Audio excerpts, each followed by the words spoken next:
ஒரே ஒரு சப்ஸ்கிரைப் மட்டும் பண்ணிவிட்டு பாருங்கள். சோழன் வந்து நிலாவை பார்க்குறதுக்காக போகிறாங்க. என்ன திடீர்னு வந்துருக்கீங்க, எங்களெல்லாம் பார்க்கவா அப்படின்னா, இல்லை நிலாவை பார்க்க தான். நீங்கள் எப்பயும் அப்படி தானே வரீங்க, பேசாமல் இங்கே உங்களுக்கு ஒரு சேர் போட்டு எங்களுக்கு கிளைண்ட்டு பார்க்குறதுக்குலாம் போகிறதுக்கு எங்களை நீங்கள் கூட்டிகிட்டு போவீங்களா அப்படின்னு கேட்குறாங்க.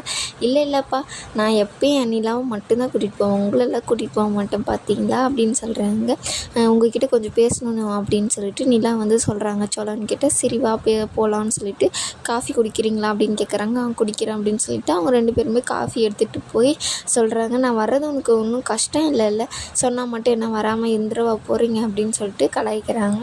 அதுக்கப்புறம் இல்லை, நீ வேறு எங்கேனா வேலை செஞ்சால் கூட வர்றதுக்கு கொஞ்சம் கஷ்டமாக இருக்குது, இதுவும் கம்பெனி, அதனால தான் உன்னை பார்க்குறதுக்கு வந்தேன் அப்படின்றாங்க. அதெல்லாம் இருக்கட்டும் சொல்லணும், நீங்கள் இன்றைக்கி ரொம்ப ஓவராக பேசிட்டீங்க அப்படின்னு சொல்லிட்டு சொல்கிறாங்க. நான் என்ன பேசினேன் அப்படின்னு சொல்கிறாங்க.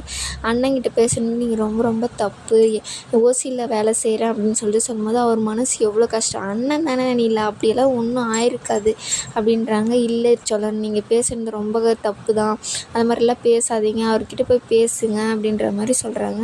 இல்லை நீங்களா, அண்ணன் பண்ணுறது இல்லை, இனிமேல் என் வேலையில் நீங்கள் தலையிடாதீங்க, இனிமேல் நான் பார்த்துக்கிறேன், இது அண்ணன் பிடிச்சி கொடுத்த கிளைண்ட்ன்றதுனால தான் அண்ணங்கிட்ட கேட்குறோம், இல்லைன்னா அண்ணங்கிட்ட கூட எதுக்கு கேட்க போகிறோம், அவருக்கு தெரிஞ்சவங்க அவர் போய் பேசினா அனுப்புவாங்கன்றதுனால மட்டும்தான் அவர்கிட்ட போய் சொன்னோம், நீங்கள் அவரை கொஞ்சம் கஷ்டமாகவே பேசிட்டீங்க. அப்படியா, அண்ணன் ரொம்ப கஷ்டப்பட்டுச்சா, பின்ன எவ்வளோ கஷ்டப்பட்டார் தெரியுமா அப்படின்னு சொல்லிட்டு சொல்கிறாங்க. சரி காஃபி குடிச்சிட்டிங்களா அப்படின்னோடனே, இல்லை ஒன்றும் கொஞ்சம் இது, சரி நீங்கள் குடிங்க நான் போகிறேன் அப்படின்னு சொல்லிட்டு அவங்கள விட்டுட்டு போயிடுறாங்க. அப்போ சோழன் வந்து யோசிச்சு பார்த்துட்டு இருப்பார், அவர் கஷ்டப்படுறது. இவர் வந்து சொல்லுவார் இல்லையா, பேமெண்ட் நீ பார்த்தியா நான் போட்டது அப்படின்னு சொல்லும்போது அவர் ரொம்ப கஷ்டப்பட்டு நிற்பார் இல்லையா, ஒரு வருத்தமாக நிற்பார். அதை வந்து நினச்சி பார்த்துட்டு இப்படி பேசிட்டோமே, அண்ணங்கிட்ட போய் பேசி ஆகணும் அப்படின்னு சொல்லிட்டு இருக்கார். அதுக்கப்புறம் பார்த்திங்கன்னா வானதி வந்து கடையில் இருக்குது, செல்வம் வந்து ஃபோன் பார்த்துட்டு இருக்கும். இது என்னடா ஃபோனை பார்த்துட்டு இருக்க, ஸ்டாக்கெல்லாம் வந்துச்சுல எடுத்து விடா அப்படின்னு சொல்லிட்டு இருக்காங்க. இது சரிக்கா, என்ன அக்கான்ற, நான் இப்போ தான் காலேஜ் முடித்தேன் அப்படின்றாங்க. வேறு எப்படி மேடம் கூப்பிடுவேன், மேடமெல்லாம் கூப்பிடுவேன், நான் இப்படியே கூப்பிடு அப்படின்னு சொல்லிட்டு விட்டுறாங்க.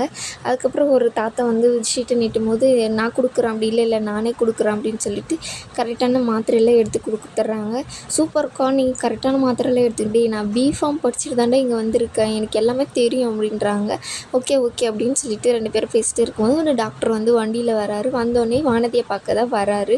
வா வானதி அப்படின்னு சொல்லிட்டு கூப்பிட்றாங்க. 1 நிமிஷம் சார் அப்படின்னு சொல்லிட்டு அவங்களும் வெளியே போய், இந்தாங்க வண்டி ஓட்டி பாருங்கள் அப்படின்றாங்க. என்ன சார் கார் என்னாச்சு அப்படின்னோடனே, இல்லை உங்களுக்கு வண்டிக்கு கொடுக்கணும் இல்லையா, அதனால தான் வண்டியில் வந்தேன் அப்படின்றாங்க. ஓகே அப்படியா, எனக்காகவா அப்படின்னு சொல்லிட்டு அவங்க 2 பேரும் பேசிகிட்டு இருக்காங்க. அதுக்கப்புறம் எவ்வளோ சார் காசு அப்படின்னோடனே, காசெல்லாம் பார்த்துக்கலாம், நீங்கள் ஒரு ரவுண்ட் போய் ஃபஸ்ட்டு போய் வாங்க அப்படின்னு சொல்கிறாங்க. சரி அப்படின்னு சொல்லிட்டு அவங்களும் ஒரு ரவுண்ட் போய் வராங்க. சூப்பராக இருக்குது சார் வண்டி எடுத்து கொஞ்ச நாள் தான் ஆகுது, நல்ல கண்டிஷனில் தான் இருக்குது, காசு எவ்வளோன்னே நீங்கள் சொல்லலையே சார் அப்படின்றாங்க.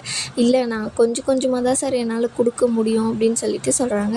அதெல்லாம் பார்த்துக்கலாம் வானதி. இல்லை சார், காசு இருந்தால் தானே, சொன்னால் தானே கொஞ்சம் நல்லா இருக்கும் அப்படின்றாங்க. அதெல்லாம் பார்த்துக்கலாம் வானதி, இங்கே பாரு இவங்கெல்லாம் வந்துட்டாங்க ஃபேஷன்ட்டு, நான் போய் பார்க்குறேன், நீங்கள் இருங்க அப்படின்னு சொல்லிட்டு அவர் அப்போ அங்கேருந்து போயிடுறாரு.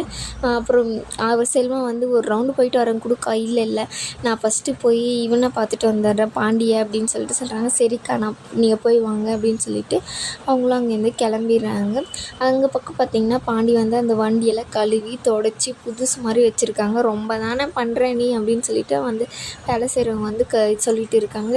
போய் ஒரு துணி எடுத்துகிட்டு வாடா, இது மேலே போத்து போடுவோம் அப்படின்னு சொல்லிட்டு, அழுக்காயிரும் வானதி வரத்துக்குள்ளே அப்படின்றாங்க. ரொம்ப ஓவராக பண்ணுற நீ அப்படின்னு சொல்லிட்டு அந்த துணியெல்லாம் எடுத்து போட்டுட்டு இருக்காங்க. வானதி வந்து வண்டியில் வந்தவொடனே 2 பேரும் ஷாக்காகி, என்ன வானதி, யாரோட வண்டி, உன் அண்ணன் தான் அப்படின்னு கேட்குறாங்க. இல்லை அண்ணன்தெல்லாம் இல்லை, இது ஒரு டாக்டர் வண்டி அப்படின்றாங்க. யார், அந்த மொக்கஜோக்கு டாக்டர் தான் அப்படின்றாங்க. அவர் வண்டியை நீ எடுத்துகிட்டு வந்த அப்படின்றாங்க. அவர் கார் வாங்கிட்டார் பாண்டி, நான் அவர் வண்டி எனக்கு கொடுத்துட்டாரு, ஒரே டைம் தான் கேட்டேன் தெரியுமா, எனக்கு வண்டி வேணும்னு சொல்லிட்டு உடனே என்ன வந்து கொடுத்துட்டாரு, நான் உங்ககிட்ட எத்தனை நாளாக கேட்குறேன் வண்டி வாங்கி கொடுன்னு சொல்லிட்டு, ஒரு பொறுப்பே இல்லை அப்படின்றாங்க. என்ன இந்த நீ ஃபஸ்ட்டு பாரு வாண்டி அப்படின்னு சொல்லிட்டு சாவி எடுத்து அவங்கக்கிட்ட கொடுக்குறாங்க. செக் பண்ணி பார்த்துட்டு இது ரொம்ப பழைய வண்டி வானதி, ரொம்ப யூஸ் பண்ணியிருக்காங்க அப்படின்றாங்க. ஆமாம், நீ நல்லா இருக்குன்னு சொன்னால் தான் ஆச்சரியமே. அதெல்லாம் நல்லா தான் இருக்குது, நான் ஓட்டி தான் பார்த்தேன், எனக்கு ரொம்ப பிடிச்சிருக்கு அப்படின்றாங்க.